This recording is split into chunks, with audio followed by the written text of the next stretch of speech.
Salut tout le monde, on se retrouve. Putain, ce siège qui grince. Ça va aller, hein. Je vais pouvoir faire une dépression à cause d'un siège qui se foutage à mort de ma gueule. Mais quand même, on n'est pas content. Pas content, pas content, pas content. Salut tout le monde, vous vous souvenez, la semaine dernière j'étais un peu perdue puisque je n'avais pas d'idée de vidéo pour cette semaine. Finalement vous m'avez fait pas mal de propositions. J'ai choisi du coup qu'une seule forcément pour cette vidéo. Et les autres en tout cas je les mets de côté, j'ai tout inscrit sur un carnet. Et pendant l'année si j'ai pareil encore une sorte de panne de lecture ou j'ai envie de faire une vidéo autre que ce que je peux faire d'habitude, je piocherai dedans pour voir ce qui me plairait. Donc voilà, vos idées ne sont absolument pas perdues si elles n'ont pas été faites aujourd'hui. Ce sera un tag, le Makeup Book Tag, qui m'a été proposé par Love Kill Nimeria, j'espère que je le dis bien. Donc merci à toi pour cette idée parce que je connaissais pas du tout ce tag et je crois ne pas l'avoir vu sur des chaînes françaises. En tout cas j'ai dû traduire vraiment moi-même les questions. Donc j'ai traduit c'est à ma sauce. Donc en fait ça va être basé tout simplement sur le maquillage. Chaque étape du maquillage, on va avoir une question sur un livre. Voilà, tout simplement qui va correspondre à ce maquillage en particulier, à ce cosmétique, on va dire. Voilà. Ouais. Les anglophones, donc les booktubeuses qui faisaient ce tag, se maquillaient en même temps. Moi je vous le fais pas parce que je trouve personnellement que ça n'apporte rien au tag. Et puis de toute façon me voir me foutre du mascara dans l'œil, pleurer, refaire le truc, je pense que ça vous ferait juste rire et ce serait pas sympa. Donc voilà, moi je me maquille pas, je suis déjà maquillée. Bon voilà quoi, vous aurez un petit peu moins peur du coup, c'est directement maquillé, allez hop, zou. Donc, on arrête de blablater et on commence. On arrête de chanter aussi. Oh je peux pas en empêcher, oh là. Bon, alors la première question c'est le primeur. Donc c'est, je suppose une sorte de base. Celui-ci j'ai pas réussi à le traduire parce qu'en fait comme j'en mets pas, je sais pas ce que c'est. Un livre qui vous a marqué. Moi j'ai sélectionné forcément La vérité sur l'affaire Harry Kéber de Joël Dicker aux éditions de Fallois Poche. Ce bouquin m'a marqué, c'est juste que à chaque fois que je peux vous en parler, je vous en parle, donc ça prouve à quel point il m'a marqué, n'est-ce pas? Voilà, juste voilà. La deuxième question, c'est forcément le fond de teint. Oui, important évidemment. Le tome 1 préféré d'une série, donc sur toute la série, ce que vous préférez, c'est le tome 1. Alors moi j'ai choisi le tome 1 de Lux Obsidienne de Jennifer L. Armentrout aux éditions J'ai lu. J'aime beaucoup toute la série globalement, mais j'ai eu un putain de coup de cœur pour ce tome 1. C'est vraiment, il m'avait marqué vraiment ce bouquin. À chaque fois que je repense à la saga, c'est vraiment à ce tome-ci que je repense, au jeu du chat et de la souris entre nos personnages, entre nos deux personnages. Et voilà, c'est vraiment, c'était une découverte pour moi. Enfin voilà, c'était vraiment quelque chose, voilà. Ce tome 1 est génial. La question numéro 3, on en a bien besoin, en tout cas moi oui, c'est l'anti-cerne. C'est primordial l'anti-cerne, putain on pourrait pas vivre sans je crois. Un personnage qui n'aurait pas dû exister. Donc là on l'interprète un petit peu à sa façon. Pour moi en fait, ce qui était un peu dur avec cette, j'allais dire cette chanson. Non mais je suis réveillée, tout va bien. Hein. Ce qui a été un peu dur avec cette question, c'est que pour moi, même si j'aime pas un personnage, s'il est dans l'histoire, c'est qu'il est important. Donc si on le retire, l'histoire aurait totalement changé. Donc c'est vrai que c'était une question un peu difficile pour moi. Donc finalement, j'ai pris une série que j'ai pas réussi à continuer à cause du personnage principal. Donc je n'ai pas continué Uglies de Scott Westerfeld aux éditions Pocket Jeunesse à cause de notre personnage principal. Je sais pas si on dit Taylee ou Tali. Elle était totalement... Enfin voilà, il n'y avait pas assez d'émotion, il n'y avait pas assez de partage, il m'en faut plus moi, c'était un robot, voilà. Et franchement si elle n'avait pas existé, ben... voilà. Le numéro 4, la poudre. Mon dernier tome préféré d'une série. Alors là ça a été compliqué parce que en fait quand je regarde les séries que j'ai finies, il n'y en a pas forcément énormément, j'en ai encore pas mal qui sont en cours en fait. Et surtout, c'est pas que j'aime pas les derniers tomes, c'est que je déteste quitter mes personnages, mon univers. Si j'ai continué la série, que j'ai été jusqu'au dernier tome, c'est qu'il y avait une raison que j'ai aimé tout ce qu'il y avait voilà, dans cette série. Et donc le troisième tome, c'est toujours difficile, moi mon petit cœur il... Voilà. Là je peux vous dire que mon petit cœur a vachement... C'est le tome 3 de Half-Bad de Sally Green qui est donc la quête noire aux éditions Milan. Je vous rabâche les oreilles avec Half-Bad mais le tome 1 peut faire peur à la façon dont il est écrit surtout au début. Le tome 2 est pas forcément génial, mais il amène vraiment quelque chose à l'histoire. C'est-à-dire si le tome 2 n'avait pas existé, ben il n'y aurait pas d'histoire, voilà. Et le tome 3, c'est l'apothéose, en fait ça monte crescendo cette série et on n'en veut plus. Enfin voilà, quand ça s'est fini, j'étais en miettes. Donc je crois que c'est mon tome 3, enfin les derniers tomes de saga préférés de tous les temps. J'avais hésité quand même avec le tome 3 de Hunger Games, et finalement je dis que Hunger Games, je préférais quand même le tome 1. Étape numéro 5, les sourcils. Ça aussi c'est important les sourcils. Attention, faut pas oublier les sourcils. Hein. Du coup, comme c'est important, la question c'est un livre que tout le monde devrait lire. Alors là aussi, j'ai un peu galéré, j'ai hésité entre 2 bouquins. Et finalement, j'ai choisi Ne tirez pas sur l'oiseau moqueur de Harper Lee, aux éditions Livre de Poche.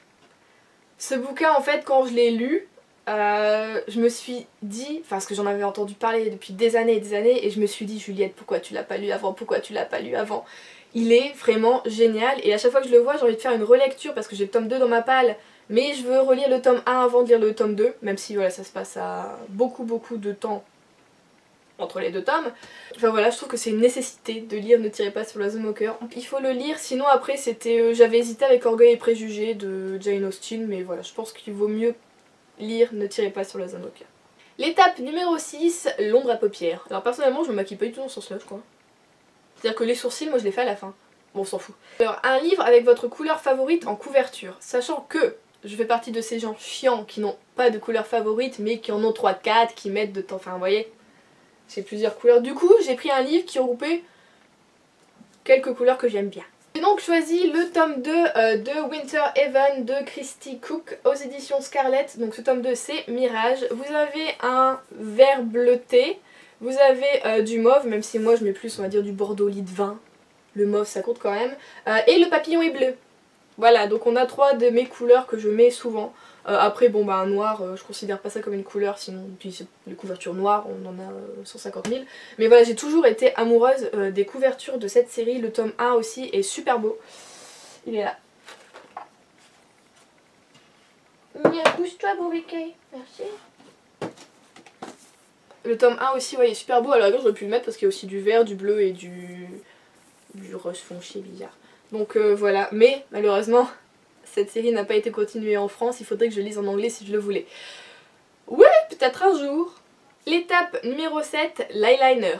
Hein, attention, faut pas que ça coule, faut pas se foutre dans l'œil, tout ça.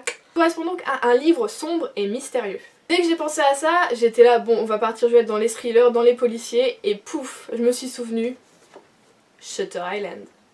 Rien ne correspond plus à du sombre et mystérieux que Shutter Island. Donc de Denis Lehan aux éditions Rivage Noir. Celui-ci je l'ai acheté, je ne l'avais pas présenté d'abord en fait. Dans mon book-haul de février, j'ai oublié de vous le présenter. C'est un d'occasion, moi je l'avais lu à la bibliothèque il y a 3-4 ans. Et c'est vrai que je m'étais dit il faut que je l'achète, il faut que je l'achète, et je l'achetais jamais. Et finalement je l'ai trouvé en occasion à 3-4 € je crois sur Price Minister. Et je l'ai acheté et voilà, du coup je pourrais le relire et je suis super contente parce que ce bouquin, voilà. Ça aussi il faut le lire, ça aussi c'est important de lire Shutter Island. Ça vous apportera beaucoup dans votre vie. Ensuite l'étape la plus dangereuse, le mascara. Warning, warning, warning. Hein. Alors comme le mascara est censé nous faire de très longs cils, très jolis tout ça, nous devons sélectionner du coup un long bouquin dans notre bibliothèque, donc un beau pavé. J'ai pas trop cherché, j'avais 2 gros pavés dans ma bibliothèque et le plus gros vraiment des 2 c'est Winter de Marissa Meyer aux éditions PKJ, donc là c'est le tome... pardon, tout va bien. C'est le 4 ? Oui. Donc oui, c'est le tome 4 des Chroniques lunaires. Il fait 988 pages. C'est le plus long bouquin que j'ai dans ma palle et je vous avoue que j'ai mis 1 an à le lire. Donc j'ai mis aussi très longtemps à le lire. Il correspond tout à fait. Étape numéro 9, c'est le blush. Alors je vous avoue que là, j'ai eu énormément de mal à traduire la question. Alors en anglais, c'est Pick a book with a cring worthy romance. C'est vraiment dur à traduire pour nous. Alors moi du coup je l'ai traduit plutôt du genre sélectionner un livre avec une romance notée plutôt repoussante, un peu too much, vous voyez, en gros une romance qui vous a pas plu du tout, qui servait à rien, qui vous a donné envie de vomir, qui était dégueulasse. Bon, on a fini sur les synonymes.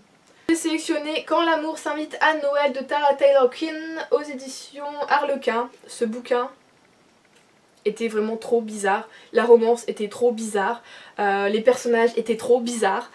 Donc voilà.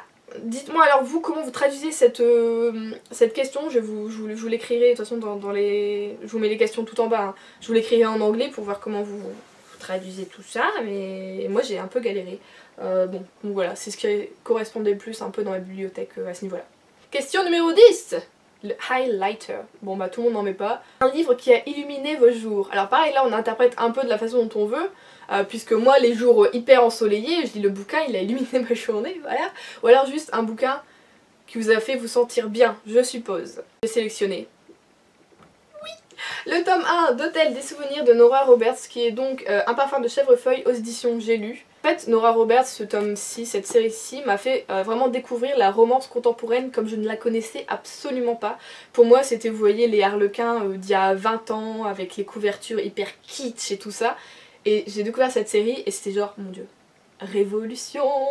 Et voilà, du coup c'est vrai qu'à chaque fois que je lisais, que je le prenais, j'étais hyper contente. Et ouais, ça nous fait nous sentir bien, tout ça. Donc oui, moi à chaque fois que je lisais, ça illuminait ma journée. Donc ça correspond très très bien. C'est la série. La dernière question, le plus important, c'est moi personnellement ce que j'ai le plus. Mon armoire à maquillage. Ouais. Le lipstick, donc le rouge à lèvres. Forcément notre baiser favori dans un bouquin. J'ai galéré parce que en fait au bout de 4, ça fait maintenant plus de 5-6 ans que je lis vraiment beaucoup de bouquins. C'est pas quelque chose qui me marque énormément. Et après en regardant ma bibliothèque je me suis dit ah si celui-là si. Oh que oui. Oh que oui. Forcément. Voilà, enfin bon. Du coup, le tome 3 de La Passe-Miroir de Christelle Dabos, qui est donc La Mémoire de Babel aux éditions Gallimard Jeunesse. C'était magique. Ah voilà, ah voilà. Donc voilà, forcément, quand je l'ai vu, je me suis dit mais oui Juliette, c'est une évidence, mais bien sûr. Donc voilà. Et bien c'est tout pour ce tag. Ça faisait hyper longtemps que j'avais pas fait de tag, j'avoue, parce que souvent... Au final, les questions, c'est pas que ce sont à peu près les mêmes, mais j'ai toujours l'impression de vous présenter les mêmes bouquins. Après, c'est vrai qu'on a des séries qui sont fortes dans notre cœur, et puis on a envie de les présenter, et voilà, de les montrer aux autres, forcément. Voilà, j'espère quand même vous avoir fait peut-être découvrir quelques séries, même si j'ai quand même parlé de ce que... Voilà, enfin, je suis pas partie non plus hyper loin, quoi. Je suis pas partie hors des sentiers battus, malheureusement. Mais bon, c'était des questions qui changeaient, des questions que j'avais pu voir dans d'autres tags habituellement. Donc voilà, j'étais super contente, merci d'avoir proposé ce tag. N'hésitez pas à le reprendre en tout cas, si j'ai bien traduit les questions. Ah, on sait jamais. Voilà, peut-être si vous voulez répondre du coup au tag ou si vous voulez le faire en vidéo, n'hésitez pas à mettre les liens ou votre blog ou juste répondez directement en commentaire pour voilà, voir ce que vous, quel est votre baiser favori, tout ça, enfin voilà. Peut-être que moi je vais dire, ah mais oui c'est vrai que celui-ci était pas mal. Donc on se retrouve la semaine prochaine avec un update lecture, oui parce que j'ai fini enfin une lecture. Donc on est bon pour un update. J'ai 3 livres à vous présenter. Et je vous fais donc de très gros bisous et je vous souhaite de très bonnes lectures.